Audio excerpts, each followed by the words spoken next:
सदर ज़िया उल हक 12 अगस्त 1924 को जलंधर इंडिया में पैदा हुए। आपके वालिद का नाम मोहम्मद अकबर था और उनका तल्लक एक अराइन बरादरी से था। सदर ज़िया उल हक की एजुकेशन की बात करें तो आपने इब्तदाई तालीम जलंधर में ही हासिल की और फिर आला तालीम के लिए इंडिया के शहर दहलीज चले गए। जनरल ज़िया उल हक ने अपनी तालीम मुकम्मल करने के बाद फ़ौज में as a commission officer apply कर दिया और कामयाब हो गए। क्योंकि वो दूसरी जंग अजीम का दौर था, आपको फ़ौज की तरफ से बर्मन, मलाया, इंडोनेशिया वगैरह में ड्यूटी दी गई थी। 1947 में जब पाकिस्तान बना तो आपके वालिदैन भी जलंधर से पाकिस्तान टोबा टेक सिंह में आ गए। यही वजह थी कि ज़िया उल हक के बेटे एजाज उल हक अक्सर इलेक्शन टोबा टेक सिंह की ही सीट पर से लड़ते थे। पाकिस्तानी फ़ौज में 1964 में आपको लेफ्टिनेंट कर्नल का ओहदा मिला। पाकिस्तान की तरफ से आपको उर्दन के शाही फ़ौज का भी हिस्सा रहने का एजाज़ हासिल हुआ। ज़िया उल हक ने अपनी काबिलियत से बहुत जल्द तरक्की हासिल कर ली और आपको मई 1969 में आर्मर्ड डिवीज़न के पहले कर्नल और बाद में बहसीयत ब्रिगेडियर इंचार्ज बना दिया गया। सकूत डाका के बाद जब जुल्फ़िकार अली भुट्टो की हुकूमत पाकिस्तान में बनी तो उन्होंने अप्रैल 1975 में आपको लेफ्टिनेंट जनरल का ओहदा दे दिया और साथ ही कोर कमांडर भी बना दिया। फिर बाद में जुल्फ़िकार अली भुट्टो ने मज़ीद उन्हें अपनी मोहब्बत से नवाजा और उन्हें 1 मार्च 1976 को चीफ ऑफ आर्मी का ओहदा दे दिया। याद रहे कि सदर ज़िया उल हक को भी सुपरसीड करके ये ओहदा दिया गया था, यानी कि उनसे पहले कई एक जनरल मौजूद थे लेकिन उनको वो ओहदा नहीं दिया गया जिसके वो हकदार थे। 1977 में इंतखाबात हुए तो कौमी इत्तेहाद पार्टी ने कहा कि इलेक्शन में बुरी तरह धांधली हुई है और इसी सियासी मामलात की वजह से मुल्क के हालात काफ़ी ख़राब हो गए और भुट्टो की मुखालिफ पार्टियों ने मुल्कगीर एहतजाज करना शुरू कर दिया। जनरल ज़िया उल हक ने 4 जुलाई 1977 को 90 दिन के लिए मार्शल लॉ लगा दिया और अपने उस मार्शल लॉ को ऑपरेशन फेयर प्ले का नाम दिया। ये मार्शल लॉ 90 दिन के लिए लगाया गया मगर बाद में ऐसा ना हो सका। फिर जुल्फ़िकार अली भुट्टो पर सेनेटर खुर्शीद मोहम्मद कसूरी के वालिद के कत्ल का मुकदमा चलाया गया और उन्हें 24 अप्रैल 1979 को फांसी दे दी गई। यही बताता चलूँ, इस तरह इस पाकिस्तान के 2 टुकड़े करने वाले 2 अफराद यानी कि जुल्फ़िकार अली भुट्टो और मुजीबुर रहमान, दोनों लीडरों की जो मौत थी वो तभी ना हो सके बल्कि दोनों में या तो किसी को मार दिया गया या फिर उनको फांसी दे दी गई।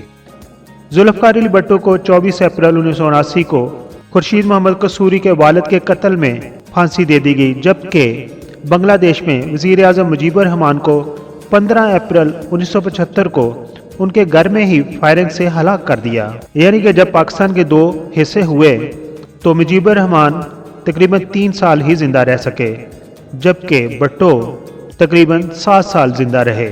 जब भुट्टो को फांसी के तख्ता पर लटकाया गया तो महसूस ऐसे होता था कि दोनों मुल्कों की फौज इन दोनों सियासतदानों से खुश नहीं थी।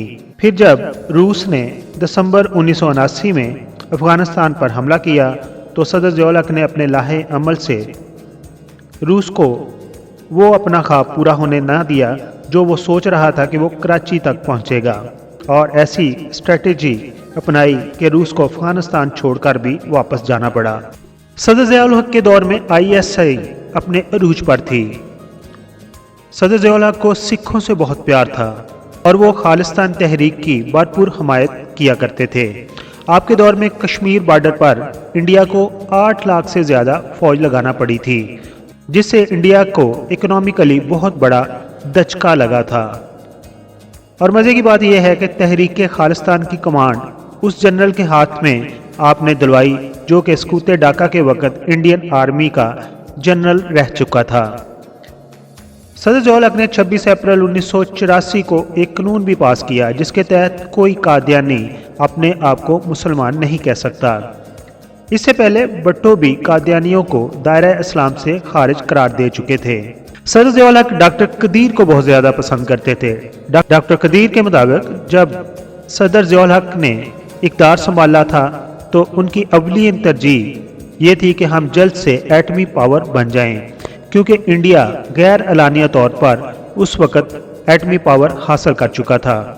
सदर ज़ियाउल हक अपने दौरे इक़्तिदार में 1 महीना के अंदर 2 दफ़ा एटमी प्रोग्राम पर डॉक्टर कदीर से ब्रीफिंग लेते थे।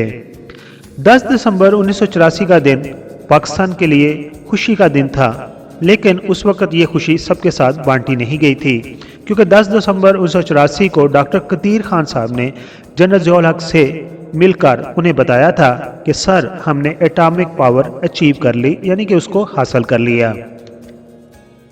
सदर ज़ियाउल हक ने जब ये अल्फाज डॉक्टर कदीर के मुंह से सुने तो उन्हें अपने गले लगा लिया और उनकी पेशानी पर बोसा दे दिया और बहुत खुश हुए।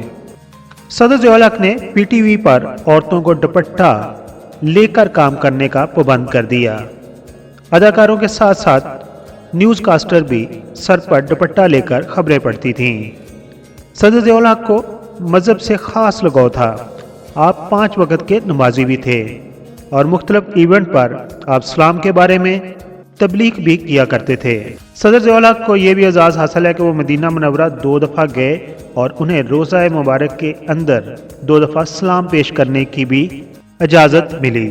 सदर ज़ियाउल हक ने जमात इस्लामी को कहा था कि आप इस्लामी कानून नाफज करने के लिए बाकायदा मुकम्मल एजेंडा तैयार करें ताकि शरई कानून को नाफज किया जाए, मगर जमात इस्लामी उनके दौरे हुकूमत में अपना काम मुकम्मल ना कर सकी। अब बात करते हैं सदर ज़ियाउल हक की फैमिली की। तो आपकी बीवी का नाम शफकत ज़िया है और वो आपके निकाह में 1950 में आई थीं। आपके बेगम शफकत ज़िया से 5 बच्चे हैं। आपकी 3 बेटियां और 2 बेटे हैं।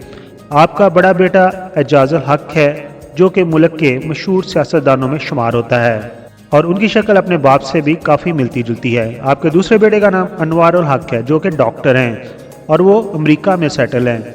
आपकी एक बेटी जैन भी है जो कि अब नॉर्मल है। सदर ज़ियाउल हक 17 अगस्त 1998 को बहावलपुर के करीब एक फौजी जहाज़ C-130 के पुरसरार हादसे में शहीद हो गए थे। पाकिस्तानी लोग उन्हें मर्दे मोमन मर्दे हक ज़ियाउल हक के नारा से जानती है पहचानती है। आपको इस्लामाबाद फैसल मस्जिद के अक्ब में दफनाया गया है। सदर ज़ियाउल हक का इक़्तिदार का दौर 11 साल तक रहा। उन 11 सालों में अगर आप किसी तजिया नगार से पूछें या अपने वालिदा से पूछें, कोई चीज़ इतनी महंगी नहीं हुई थी कि इंसान की पहुंच से बाहर हो सके। सदर ज़ियाउल हक के बाद जमहूरियत आ गई और आज हम उस जमहूरियत से लुत्फ़ अंदोज़ हो रहे हैं। पीके मेगा वीडियोज़ के सब्सक्राइबर्स को सदर ज़ियाउल हक का दौर अगर याद है तो वो कैसा लगता है, पसंद था तो उसकी कुछ खूबियाँ हमारे साथ शेयर करें। अगर नहीं पसंद था तो जो खामियां थी वो भी हमारे साथ शेयर करें। आखिर पर कहना चाहूँगा, आप अपना और अपनी फैमिली का ज़रूर ख्याल रखें। जब मैं कहता हूँ कि आप अपना ख्याल रखें तो उसका मतलब ये था कि अगर आप घर की कफालत कर रहे हैं, आप कमा रहे हैं और आपका घर आप पे डिपेंडेड है तो अपनी ज़रूरियात को मत भूलिए। यानी कि जो कमाने वाला होता है उसकी भी ज़रूरियात होती है, उसकी भी कुछ खुशियाँ होती हैं। यकीनन फैमिली के लिए हम सेक्रीफाइस करते हैं, लेकिन जो चीज़ आपको पसंद है वो खा लेनी चाहिए। जो जिस कपड़े को आप पहनना चाहते हैं उसको ख़रीद लेना चाहिए, क्योंकि आप भी मुशक्क़त कर रहे हैं और आपकी भी ज़िंदगी गुजर रही है। Thank you so much.